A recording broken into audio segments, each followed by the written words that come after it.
征程。不能！究竟是帝王开拳，放肆！也不会。 Halo semuanya, selamat datang di Ruang Sinema. Bagaimana kabar kalian semua? Semoga selalu sehat dan baik-baik saja. Sesuai jadwal, jadi pada hari ini kita akan kembali melanjutkan series Donghua yang berjudul Hidden Secte Leader episode 13-14.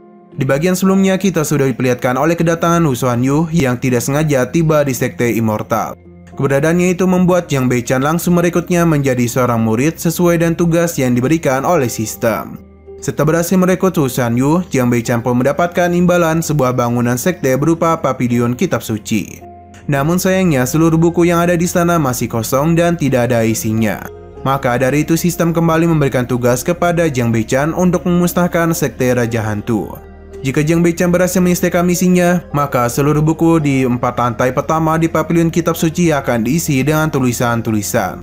Alhasil mau tak mau Jiang Beichan langsung berangkat bersama para muridnya menuju sekte Raja Hantu. Scene lanjut terlihat kapal terbang yang dinaiki oleh Jiang Beichan bersama para muridnya tiba di sekte Raja Hantu. Melihat kedatangan kapal terbang itu, tetua kelima menjadi begitu marah sekaligus merasa ingin tahu dan orang-orang yang berani menyerang sekte Raja Hantunya. Lantas murid-murid Jiang Beichan pun mulai memperkenalkan dirinya di hadapan tetua kelima dan pasukannya. Mulai dari Hetian yang memperkenalkan dirinya sebagai Tuan Naga Hitam, Wang Loli sebagai roh fonik api, Zhao Hong sebagai roh naga sejati, Wu Xuanyu sebagai roh Qing Luan, Chu Shangsheng sebagai tulang tertinggi, dan yang terakhir adalah Lin Xuan sebagai si kembar yang baik dan jahat. Setelah itu mereka semua bersama-sama turun dari kapal terbang dan begitu berani menunjukkan diri mereka di hadapan pasukan sekte Raja Hantu. Tanpa berlama-lama lagi, tetua kelima langsung menyuruh pasukannya untuk menyerang para murid sekte Immortal, sehingga pertempuran pun terjadi antara dua sekte tersebut.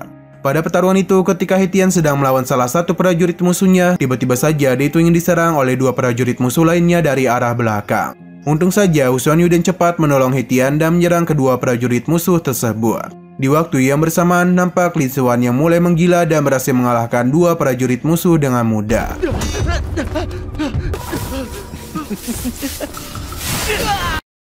Tak jauh di sana nampak dua prajurit musuh lainnya yang baru saja naik ke kapal terbang.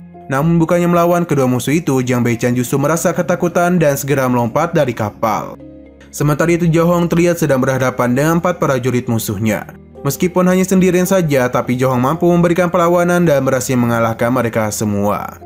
Kita juga bisa melihat Wang Loli yang sedang melawan musuhnya dengan mengeluarkan sebuah teknik pedang langit terbakar. Alhasil dengan satu teknik pedang itu, ia pun berhasil mengalahkan prajurit-prajurit sekte Raja Hantu dalam jumlah yang banyak. Melihat serangan barusan dari Wang Loli, tetua kelima mengaku begitu terkesan karena kekuatan Wang Loli yang meningkat drastis. Setelah mengalahkan prajurit-prajurit musuh, tanpa rasa ragu Wang Loli kembali bersiap untuk bertarung melawan tetua kelima. Hal demikian membuat tetua kelima begitu bersemangat dan langsung mengeluarkan kekuatannya, sehingga pertarungan pun tak dapat dihindari lagi. Di sisi lain nampak Jiang Beichan yang merasa lega karena berhasil melarikan diri dari kejaran prajurit musuh. Tak berselang lama ia dikejutkan oleh keberadaan seorang gadis kecil bernama Ye Xingli yang meminta pertolongan kepadanya. Kembali ke medan pertarungan, di sana tetua kelima berhasil mendominasi pada pertarungannya. Akibatnya Wang Loli terus ditekan habis-habisan dan tak mampu memberikan perlawanan. Sampai di saat ketua kelima yang menyerang jiwa Wang Loli, tiba-tiba saja muncullah sebuah roh fonik api yang menghantam tubuh tetua kelima. Hingga padanya tetua kelima pun menjadi tak berdaya dan meninggoy dihabisi Wang Loli.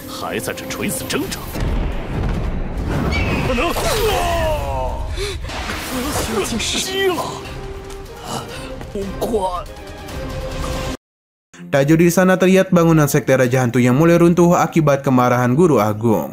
Pada saat itu kita bisa melihat Jiang Beichan yang sedang berusaha berlari menjauh sambil menggendong Ye Xingli. Belum sempat keluar dari sekte Raja Hantu, secara tiba-tiba saja Jiang Beichan harus dihentikan oleh kedatangan Guru Agung. Selain itu di waktu yang sama, Hetian datang melapor kalau ia dan teman-temannya telah berhasil mengalahkan pasukan sekte Raja Hantu. Hal demikian Guru Agung pun menjadi begitu marah dan bergegas mengumpulkan kekuatannya untuk menyerang Jiang Beichan. Melihat serangan itu Jiang Beichan hanya bisa terdiam saja. Untung saja Zhao Hong tiba di waktu yang tepat dan cepat menangkis serangan tersebut. Menyadari kalau seluruh murid Jiang Beichan telah berkumpul, Guru Agung pun menjadi begitu bersemangat untuk menghabisi mereka semua. Belum sempat melepaskan serangan, seketika Guru Agung terdiam dan terhenti karena kedatangan Wang Luoli. Lalu Wang Luoli berkata bahwa ia akan menghabisi Guru Agung untuk menenangkan 37 roh dari keluarganya yang telah dihabisi oleh Sekte Raja Hantu. Tanpa rasa takut sedikit pun, Wang Luoli segera berlari ke arah Guru Agung dan mulai melepaskan sebuah serangan kepadanya. Tak hanya Wang Luoli sendiri saja, ia juga mendapatkan bantuan dari teman-temannya yang menyerang secara bergiliran dan secara bersamaan. Walaupun hanya sendirian, namun Guru Agung benar-benar berhasil mendominasi dan mampu mengalahkan mereka semua tanpa mendapatkan luka sedikit pun. Tak menyerah begitu saja, mereka semua kembali bangkit dan menyerang Guru Agung. Namun sayangnya mereka harus terlebih dahulu terpental karena serangan dari Guru Agung. Di tengah-tengah situasi yang menegangkan itu, Jiang Beichan sempat mencoba untuk meminta bantuan kepada sistem. Lalu sistem pun langsung memberikan tugas kepada Jiang Beichan untuk merekrut murid baru. Jika Jiang Beichan dapat menyelesaikan tugasnya, maka ia akan mendapatkan hadiah, yaitu kartu pengalaman berupa 1 serangan menghabisi, serta tanduk naga hitam. Tugas itu benar-benar membuat Jiang Beichan menjadi begitu kebingungan. Hingga pada akhirnya ia berniat untuk menjadikan Ye Lingxi sebagai muridnya. Lalu Jiang Beichan mencoba untuk menyadarkan Ye Lingxi dan memberikan penawaran kepadanya untuk menjadi murid Sekte Immortal. Namun tanpa pikir panjang lagi, Ye Xingli langsung menolaknya. Ye Xingli mengaku kalau ia ingin mencari seorang guru yang sangat kuat, karena dia itu ingin membalaskan dendam atas kematian kedua orang tuanya yang telah dihabisi oleh orang-orang jahat. Mendengar perkataannya itu, Jiang Beichan pun mencoba untuk berjanji kepadanya bahwa dia akan membantu Ye Xingli untuk balas dendam selama dia itu mau menjadi muridnya. Alhasil, janji yang diucapkan oleh Jiang Beichan berhasil membuat Ye Lingxi setuju untuk menjadi murid Sekte Immortal. Setelah menyelesaikan tugasnya, Jiang Beichan pun segera mengambil kartu serangan dan langsung menggunakannya untuk menyerang Guru Agung. Hingga hal itu pun membuatnya meninggoy.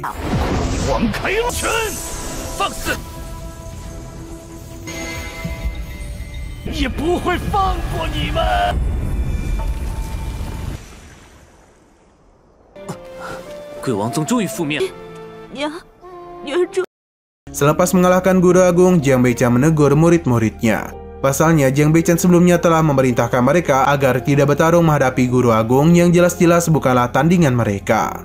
Oleh karena para muridnya tidak mengikuti perintah gurunya, Jiang Beichan pun memutuskan untuk memberikan hukuman.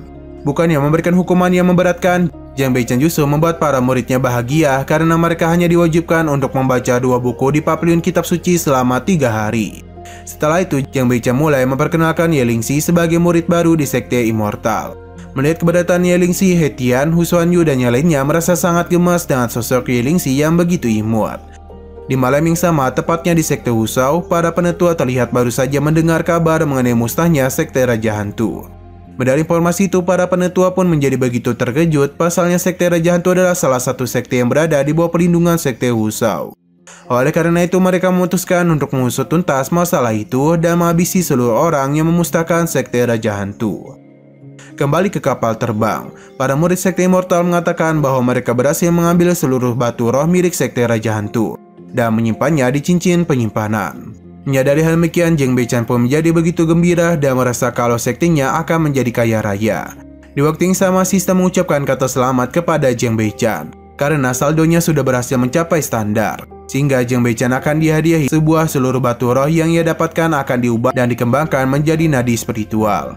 Melihat hal demikian, para muridnya justru merasa kagum dan takjub terhadap Jiang Beichan. Mereka beranggapan kalau guru mereka telah melakukan sebuah maharkaya dan mengubah batu roh menjadi pengembangan nadi spiritual. Sesampai di Sekte Immortal, sistem langsung mengekstrak hadiah Jiang Beichan karena telah mengalahkan Sekte Raja Hantu. Sehingga seluruh buku di 4 lantai pertama Pavilion Kitab Suci akhirnya terisi dan tidak kosong lagi. Pada saat itu, Jiang Beichan mencoba mempelajari buku-buku keterampilan seni bela diri. Namun sayangnya tidak ada satupun buku yang dapat dipahami oleh Jiang Beichan. Merasa putus asa, Jiang Beichan pun sempat berniat untuk menjual buku-buku tersebut. Akan tetapi sistem langsung melarangnya, sehingga Jiang Beichan memutuskan untuk pergi tidur saja. Belum lama menikmati tidurnya, ia tiba-tiba saja dibangunkan oleh kedatangan Ye Lingxi yang ingin bertanya kepada Jiang Beichan mengenai salah satu buku keterampilan. Saat mendengar pertanyaan dari Ye Lingxi, Jiang Beichan nampak begitu kebingungan dan tak mampu menjawabnya. Oleh karena itu, Jiang Beichan justru memilih untuk melarang Ye Lingxi mempelajari keterampilan pada buku tersebut, dan alasan kalau Ye Lingxi masih terlalu dini untuk mempelajarinya. Meskipun begitu, Ye Lingxi masih tetap saja memaksa Jiang Beichan agar memberikan jawaban. Lantas Jiang Beichan pun menyuruh Ye Lingxi untuk menanyakan tentang buku lain saja. Namun ternyata Ye Lingxi telah memahami seluruh buku yang ingin dia pelajari, terkecuali buku yang ia sedang tanyakan sekarang. Mendengar perkataan dari Ye Lingxi, Jiang Beichan sontak menjadi begitu terkejut. Hingga padanya dia mencoba menipu Ye Lingxi dan menyuruhnya untuk belajar sendiri dan bereksplorasi sendiri. Karena cara itu adalah cara yang paling efektif untuk menumbuhkan Taoisme. Perkataan dari Jiang Beichan benar-benar dipahami dan diikuti oleh Ye Lingxi, sehingga dia pun langsung pergi belajar sendiri. Setelah Ye Lingxi pergi, sistem pun muncul dan menginformasikan mengenai kedatangan seseorang yang dapat direkrut oleh Jiang Beichan untuk menjadi penetua di sekte immortalnya. Tanpa pikir panjang lagi, Jiang Beichan pun bergegas untuk menyambut kedatangan orang tersebut, agar dapat membantunya jika para muridnya yang bertanya. Pada saat yang bersamaan, nampak pria tua bernama Ge Yunfu di sekte immortal, dan dia itu mengaku merasa adanya sebuah nadi spiritual yang sangat kuat di sekte itu. Saat itu Ge Yunfu juga menjadi sangat terkejut ketika merasakan kekuatan dari formasi pelindung gunung milik sekte immortal. Di waktu yang sama, formasi pelindung gunung pun perlahan-lahan terbuka, sehingga Ge Yunfu segera masuk ke dalam wilayah sekte immortal. Sesampai di sana, Ge Yunfu kembali dikejutkan dan keberadaan para murid sekte immortal yang diberkati oleh sebuah keberuntungan. Hal-hal yang mengejutkan Ge Yunfu itu membuatnya beranggapan kalau sekte immortal adalah sekte tersembunyi dan fondasi yang kuat. Oleh karena itu, Ge Yunfu berencana untuk melanjutkan hidupnya dan bergabung dalam sekte immortal. Setelah beberapa saat, Ge Yunfu mulai mengamati kedatangan Jiang Beichan yang sedang belajar bersama para muridnya. Mendengar pertanyaan-pertanyaan dari para muridnya, Ge Yunfu menyadari bahwa pertanyaan mereka adalah sebuah keterampilan yang sangat mendalam. Ia mengaku begitu kagum kalau murid-murid dari sekte immortal ada para jenius, karena mampu mempelajari keterampilan yang mendalam di usia muda. Namun segala ekspektasi besar Ge Yunfu dipatahkan oleh jawaban-jawaban yang diberikan oleh Jiang Beichan. Terlebih lagi, Jiang Beichan juga sempat menghukum He Tian hanya karena He Tian membantah Jiang Beichan. Menurut Ge Yunfu, murid-murid sekte immortal itu adalah para jenius yang bertemu dengan seorang guru yang jahat. Sepanjang jawaban yang Jiang Beichan berikan benar-benar membuat Ge Yunfu menjadi begitu emosi dan sangat ingin menyerangnya. 这么好的弟子，遇人不淑，忠勤。书中说，我向人向众生相，受者。好在弟子们聪颖过人，都能在青龙、白虎、人之误人子弟呀，是可忍孰不可忍。 Namun keinginan Ge Yunfu itu dihentikan oleh kehadiran dari para penetua dari sekte Wu Shao yang dipimpin oleh Zhong Xiang. Bahkan Jiang Beichan juga merasa sedikit panik karena melihat keberadaan penetua sekte Wu Shao itu. Zhong Xiang kemudian mengatakan kalau kedatangannya adalah ingin membalaskan dendam sekte Raja Hantu. Lantas Jiang Beichan pun bergegas meminta persediaan kartu serangan menghabisi kepada sistem. Namun sayangnya kini persediaan kartu serangan telah habis. Lalu He Tian mencoba memancing Zhong Xiang dan teman-temannya untuk segera melewati lautan pahit. Dan begitu para penetua sekte Wu Shao dapat dijebak ke dalam alam kecil. Akan tetapi di saat yang bersamaan dengan polosnya He Tian memberitahu mereka mengenai kehebatan lautan pahit. Alhasil Zhong Xiang dan rekannya pun memutuskan untuk mengambil jalan memutar dan menghindari lautan pahit. Setelah itu, para penetua Zhong Xiang dan teman-temannya secara bersama-sama menggunakan sebuah keterampilan rahasia. Tak tinggal diam saja, murid-murid sekte immortal langsung bergerak untuk melindungi Jiang Beichan. Melihat tindakan para muridnya, Jiang Beichan seketika menjadi begitu panik hingga padanya ia bergegas memanfaatkan ikan mas naga. Alhasil ikan mas naga pun berhasil mengalahkan para penetua sekte Wu Shao hanya dalam satu kali serangan saja. Keberhasilan Jiang Beichan dalam mengalahkan para penetua itu membuat Ge Yunfu menjadi sangat terkejut. Selain itu, sistem tiba-tiba saja muncul dan memberitahu kalau Jiang Beichan berhasil menyelesaikan misi rahasia, yaitu melindungi sekte immortal. Sehingga Jiang Beichan pun mendapatkan sebuah imbalan, sebuah bangunan sekte berupa taman binatang roh. Pada waktu itu juga, Ge Yunfu benar-benar kagum dan kekuatan dari Jiang Beichan. Lantas dia pun memutuskan untuk bergabung dengan sekte immortal. Nah, sayang sekali lagi seru-serunya episodenya ini malah bersambung. Oke, sekian dulu pada video kali ini. Untuk video selanjutnya akan segera hadir. Jadi bagi kalian yang mengikuti series ini, langsung saja klik subscribe dan aktifkan loncengnya. Terima kasih yang sudah menonton video sampai habis. Jika kalian suka pada video ini, klik like dan share ke teman-teman kalian tentang channel ini. Dan ditunggu aja kelanjutannya. Oke, sampai jumpa di video selanjutnya.